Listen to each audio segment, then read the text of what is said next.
right. Good morning, everybody. This is our first CTE career chat. Ms. Thompson, if you're in the building, you have. I apologize for that. This is our first CTE career chat. Every week we are going to try to have at 10 a.m. on Fridays. We're going to try to have folks from different professions come in and talk about their careers and opportunities for our students. So feel free to ask any questions you might have throughout this, and you can put them in the chat and I will try to keep up and ask our guests. Today our guest is Mr. Paul Riley. Mr. Paul Campbell. I'm sorry, Paul. Mr. Campbell is a graduate of ECU University. He has a bachelor's in industrial technology and a master's in information security. He was previously the operations system analyst at North Carolina A&T University, and he is currently serving as the instructor of networking and cybersecurity at DCCC. Mr. Campbell is going to be part of the Cybersecurity Academy we are starting here at Lexington Senior High School, and we are happy to have you, Mr. Campbell. Hey guys. Hey, I'm sorry for the delay. I'm just walking. That's quite all right. I believe we lost you, Mr. Campbell.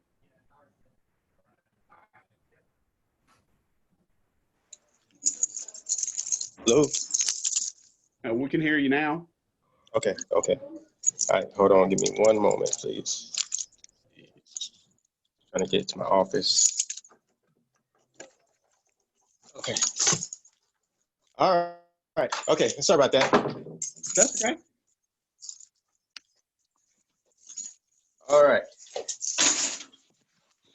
Okay. All right. So yeah. So make sure everybody can see me.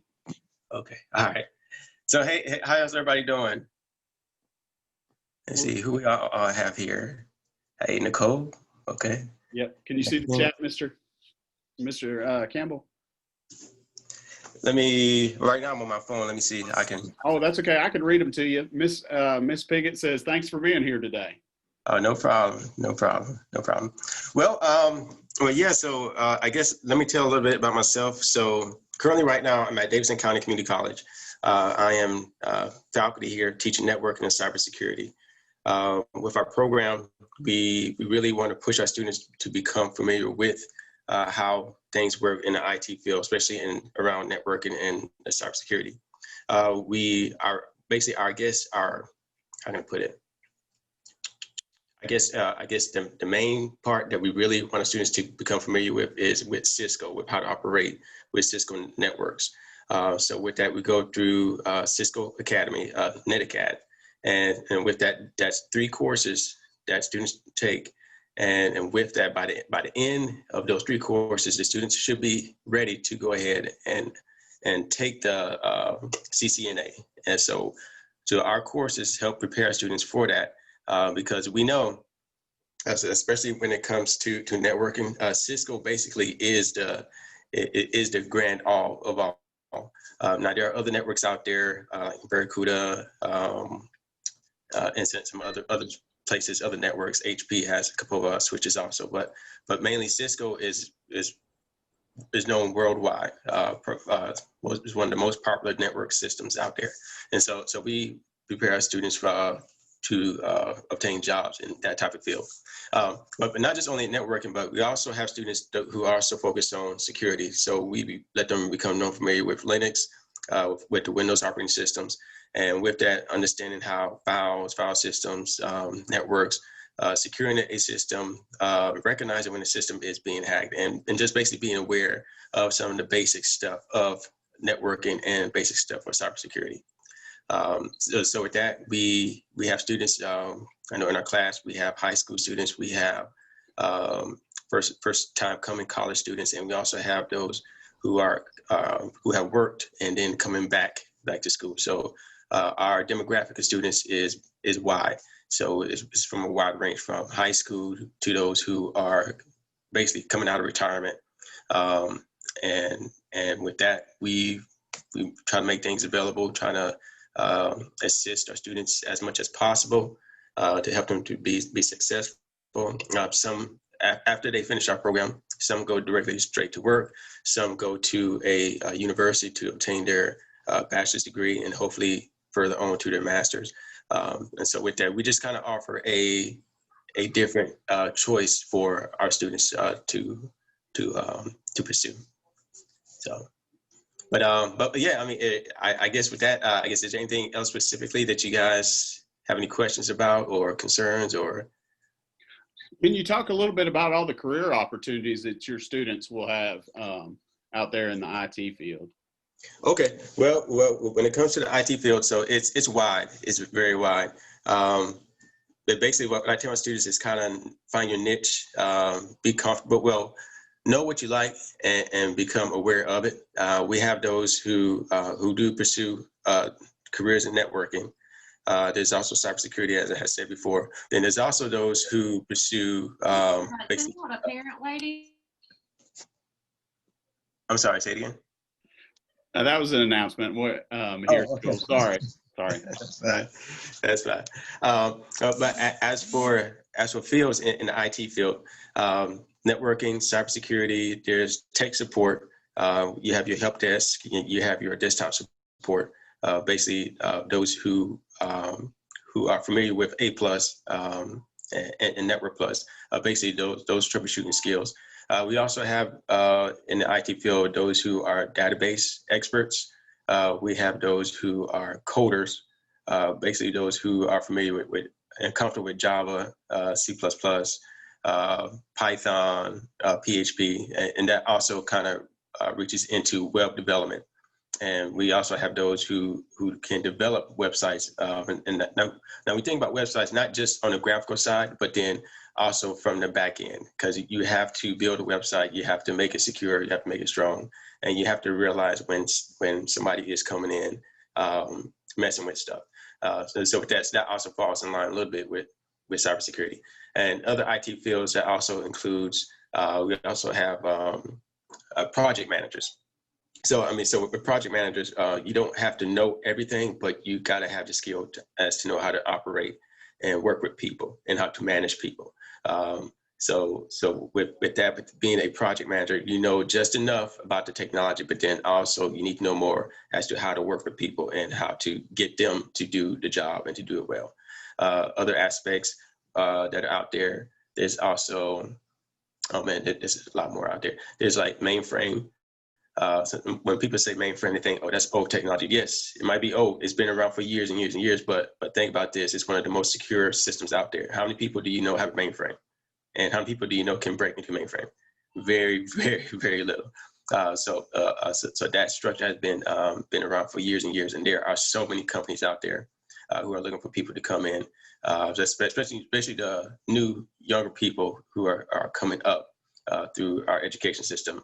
They are looking for people to come in because a lot of the baby boomers are retiring out. They are phasing out of some of these positions of programmers, mainframe analysts, and other fields. And so tech companies are looking for people who are energetic, who have a passion, and who basically who are teachable, and also who have people skills. People skills is so vital.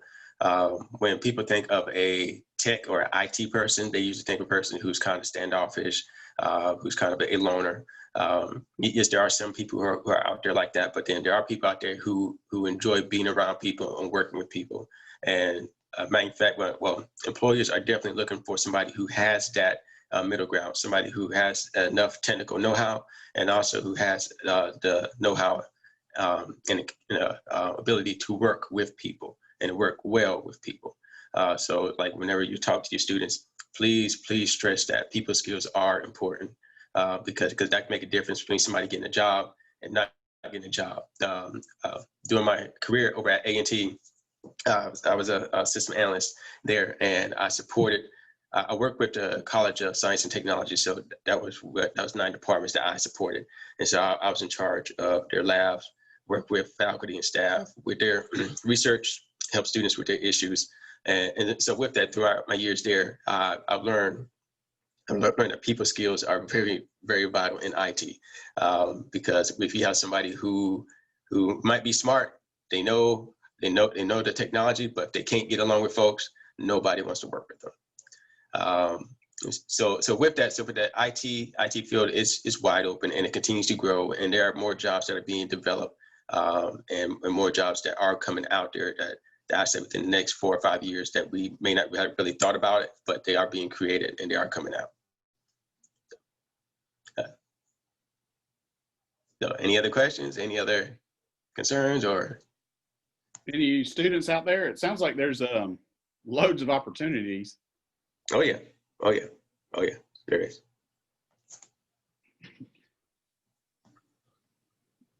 Can How's it going, Paul?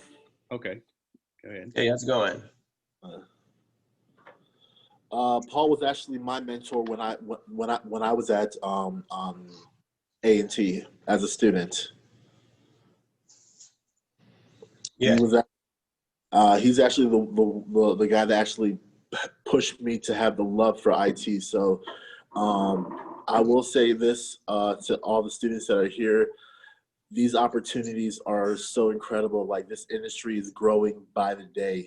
Every day, this industry is growing more and more and more. So definitely take advantage of these opportunities, and definitely, like, take this time to see what you like about IT, or see something that you like about IT, because mind you, this field is so big. You can get into you can get in as an engineer, or even as a developer, or a project manager, or much more. So definitely, this is a very, very big field, and a very, very a wide field. Yes, and then also, if I can say, for anybody who likes money, oh goodness gracious, at the IT field, there's so much money out there, and even I was about to say, so like with our high school students who are coming up, there's also opportunities where you can get a free full ride to go to college. There are colleges out there who are looking for students who are focused in the STEM fields, and so the information technology, or IT field, is considered a STEM, and so you just have to find the right school, and the right connections, and you can have a full ride to college. And then there are several different pathways in which you can get into college with little or almost no debt at all. Apply for scholarships, look for grants. You have to be active. Let's see here. Someone asked, how long does it take to get your master's? Your master's, okay, so first off, when you go to a university, you have 4 years to get your bachelor's. So you have to go through the 4-year term. And after that, you have it usually takes about an estimate of 2 years to get your master's. Now, how things are with technology and stuff, you can work while you go to school, and that's pretty much what I did. While I was working, I was also going to school. I got my undergrad from ECU, and I also got my master's from ECU, all while I was working at A&T. So, I mean, so with that, having that balance of working and going to school, it took me a little bit longer to obtain, but I have to say, when I came out, I owe nothing. I have no student loans, no debts or anything.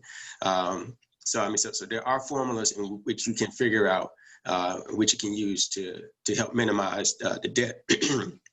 Or even come out debt-free. There are opportunities out there. I know with our community colleges, they offer it where students can come in, and depending on certain programs, I think CCP, where they come in, and by the time they graduate, they have a associate's degree. So that's 2 years of college already done.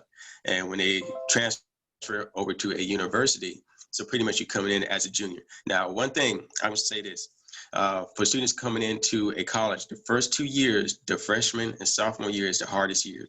It's because that's when students are learning to readjust, to be on their own, and how to manage. Now, I would recommend this. I highly recommend that students go to a community college. And if you can go ahead, get that 2 years, get your general education from community college. Basically, general education is like your math, your sciences, and your English. Get those courses out the way. And you come out a lot cheaper in the long run and with less debt. But when you transfer from a community college to a university, and you're coming in around the range of a junior, you start out with a 4.0. So pretty much you come out on top of the class. So like I said before, the first 2 years are the hardest. So your freshman and sophomore are your hardest years. So that's when students have a hard time to focus, they're learning, and depending on people you hang around with, some students party. I know students who come in with it on AB honor roll in their freshman year in college, and they flunk out. Yes, because they weren't disciplined enough. They got distracted by so many attractions, parties, and such forth. Just hanging out, staying up late, and not being responsible. But yeah, like I said, there are several different ways, several different pathways in which you can go through college and to basically come out almost debt free. But like I said, many employers, they are looking for students who are in the IT field, and so yeah, there are. Whether you want to stay in the Carolinas, or if you want to go stay in the South, you want to go up north, if you want to go out west, or even overseas, there are opportunities out there. All right, somebody had a question.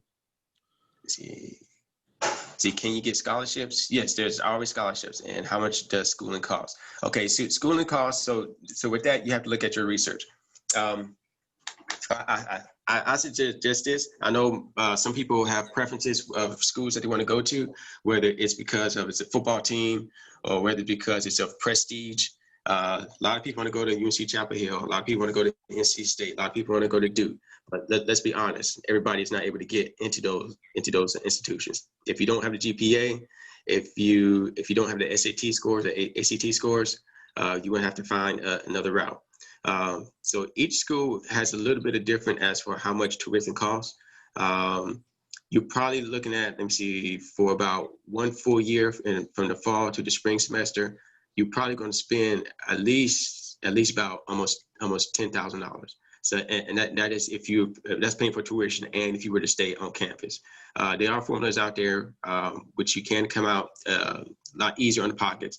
So if you're able to stay at home while still going to school, you can do that. Somebody asked a question, do schools have different costs? Yes. Some schools are more expensive than others. UNC Chapel Hill is more expensive than North Carolina A&T. Actually, I believe North Carolina A&T is like one of the more affordable schools to go to. And basically, by the end of it all, your main goal is to get that paper, is to get that degree. So sometimes it doesn't matter if you're going to get it from A&T, if you get it from Fayetteville State, if you get it from Chapel Hill, if you get it from NC State. As long as you finish that line, as long as you get your degree and you know where you want to go to, and you have a good experience and you have a good know-how of your special programs, I guess, of what you're majoring in, you can do almost anything. But then I also want to encourage everybody to also pursue further to go for your master's. What I learned is that working in the field, having your bachelor's is fine, but to get your master's, that adds more money. That adds more money in your pocket, and that also makes you more qualified to move up in position. Because honestly, if you're working at a job for a while and a position comes open, most of them to be like in a supervisor position in the IT field, a lot of them are looking for people who have master's degree. They're looking for people who are specialized in that special field. So it's either you are either an expert, so you can move up. You can move up through the ranks through degrees, or you can move up through the ranks through certifications. So there's tons of certifications out there: A+, CCNA. There's Microsoft. There's Linux type certifications. So there's all types of stuff out there. Okay, somebody asked about UNCG. Let me see. How about UNCG? Same thing. UNCG is very. I will say from what I've looked at and researched, because I kind of took the same route. I went to a community college, and I actually transferred to North Carolina A&T State University. And one thing I can say is that I can say that, you know, A&T is most colleges within like the Guilford County area are pretty flexible and are not that expensive. Paul is right that A&T is a very affordable university. It's actually one of the most affordable universities. And I also would like to piggyback on what Paul said about it doesn't really matter where you went to college. I actually worked with a guy who actually was a CIO, and he got his degree from a community college. And I was literally under him, and I had a bachelor's degree. And Yeah. So I'm sorry. You keep going. So the one thing I can tell you. Can we get a custodian to the papers out to the front office, please? Sorry about that. The one thing I can say is that when it comes to where you get your education, it doesn't. Most companies don't really care where'd you go. Most companies have no preference. They would say most companies will say, well, I went to USC Chapel Hill. Okay, do you have experience doing this? It doesn't really matter. The one thing I can tell you guys is this: wherever you guys get that formal education or wherever you guys are able to learn, most companies don't really. It doesn't make a difference. I will say that when I was in high school, I didn't really want to go to A&T because I thought that A&T is not that prestigious. I wanted to go to NC State. I wanted to go to Appalachian because I thought it would be more beneficial to me. But I realized, once I got older, I realized that I saved a lot of money, and it still didn't make a difference because, to be honest with you, the same education that you would get at NC State or Chapel Hill is the exact same education you would get if you went to UNCG, Fayetteville State, A&T, UC Asheville. It doesn't really matter. Well, Toby, let me say this. I mean, at each institution, everybody going to have a different experience. But Yeah. the end game is to finish out, is to get that paper. So you are going to have to say yourself, students, you have to say yourself. Now, I want to talk about the College and Career Promise, the CCP. You guys have a great opportunity to get involved with that. I highly suggest, please do that. Please do that. Because first off, you'll be exposed by having college experience by coming here to the community college. And then also by the end, you'll have college credit. So you have about 2 years of college credit. So as I said before, by the time you finish here, if you go to the CCP and you do transfer to, I'm sorry, you do go to and you do go to a college or university, you'll be ahead of everybody else there. And so there's two advantages. You'll be able to finish early, and then also you'll also have less debt to deal with. So there's a big advantage of going into the college, into the career and college promise, the CCP. So please, by all means, definitely consider that pathway. That right there is a great opportunity that not many people are being offered. We offer that here at Lexington. So if you guys are interested in that, you can email me, Mr. Tangel, and I can definitely line you up with a plan to help you save money and get into college, like Mr. Campbell said, with some classes under your belt, and get you ahead, get you through that freshman year, maybe that sophomore year, and maybe you get in as a junior. There's a lot of great opportunities there, and especially in IT, because Mr. Campbell's in program, you can get certifications that look great on your resume, and will definitely help you out if you want to get a job while you're in school and work through school like he did. I don't know if he talked about those in the beginning, but if y'all have any more questions about it, we can definitely put you in contact with Mr. Campbell, and or you can ask him now. And also, let me say this, with IT, or information technology, information systems being a STEM. A lot of schools, they are looking for more STEM students. There are more scholarships. There are more opportunities for STEM students, especially for those students who are minorities. If you are a minority or if you are a woman, oh goodness, there are so many opportunities out there. Because in the STEM field, there's not that many. My phone keeps falling. I'm sorry, hold on. I'm trying to get back to my screen. Oh, wait, okay, back to my meeting. Okay, I'm sorry.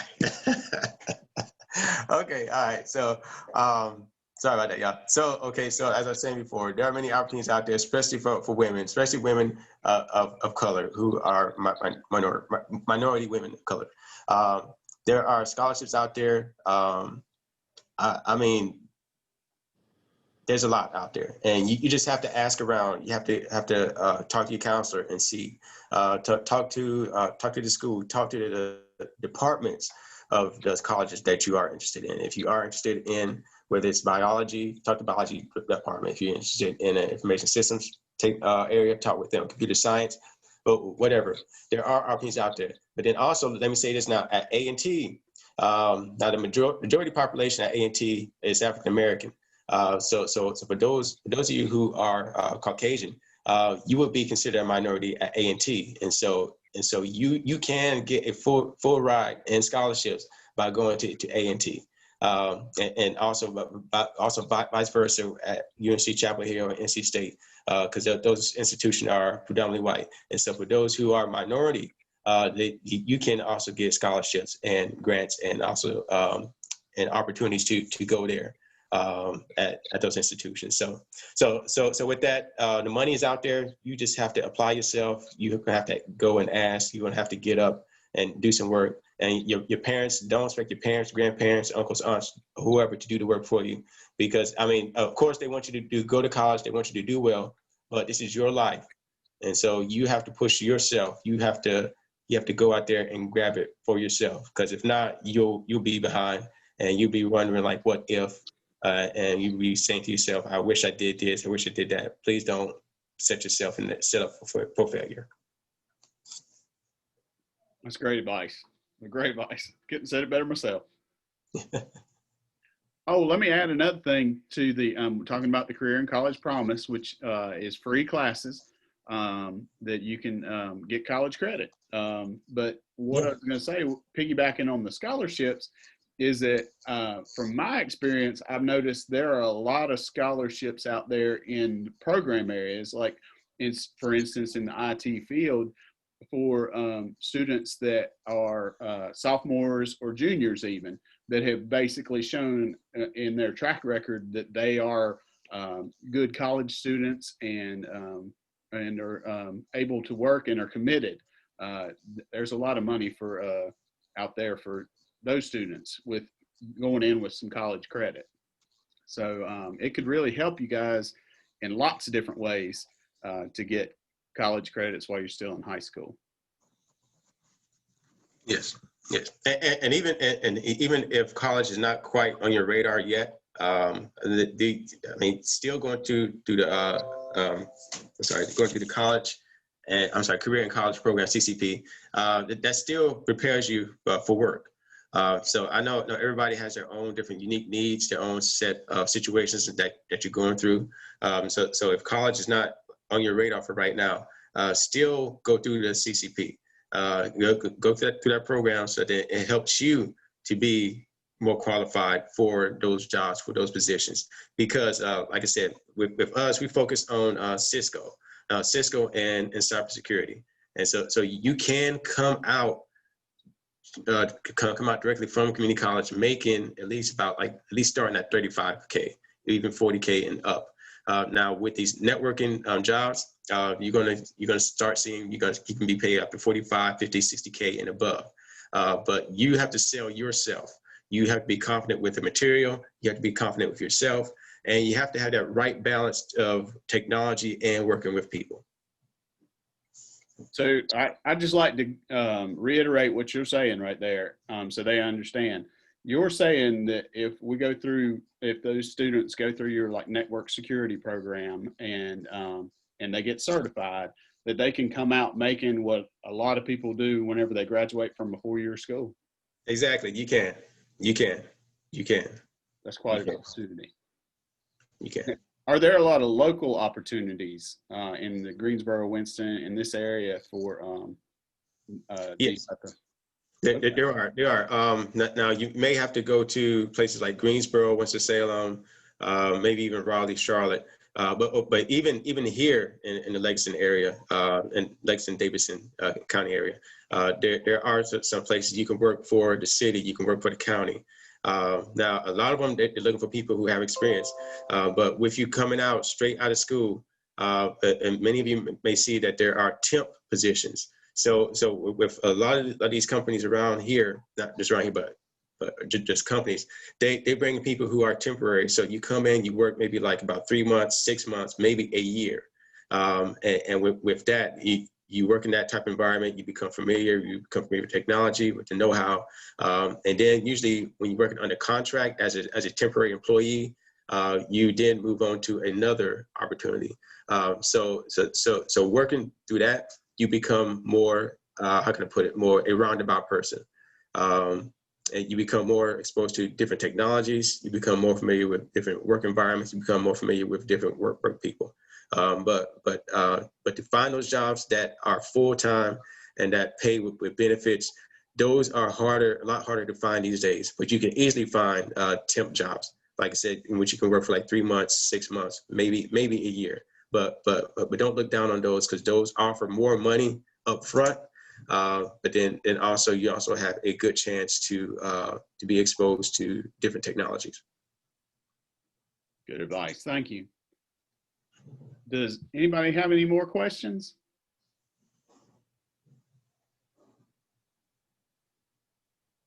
All I right. don't have any. Okay, thank you. Thank you.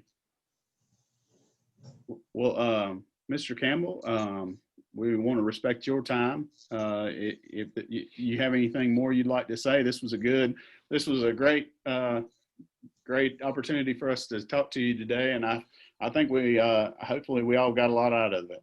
I know I learned quite a bit. Cool. And thank y'all for allowing me to speak with y'all. And like I said before, there's opportunities out there. This is your life. You got one life to live. So make the most out of it.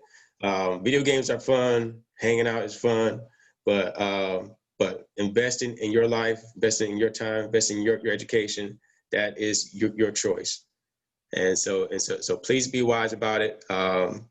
My philosophy is like, go ahead and do it, try it out, and don't wonder what if. I mean, if things don't work out, okay, fine, that they don't work out. There's plenty of other opportunities out there. So please, once again, please, if you please partake in the CCP. That's a great opportunity, and believe me, you will not regret it at all. All right. Thank you very much. Like Mr. Campbell said, if you're interested in the CCP program with DCCC, you're interested in IT, you need to get in touch with me, email me, and we'll try to get you in whenever we'll try to get you in. So I guess that's it.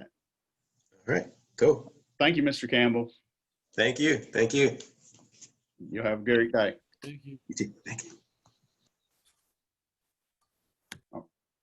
All right, that's it, folks. Have a great day. You too.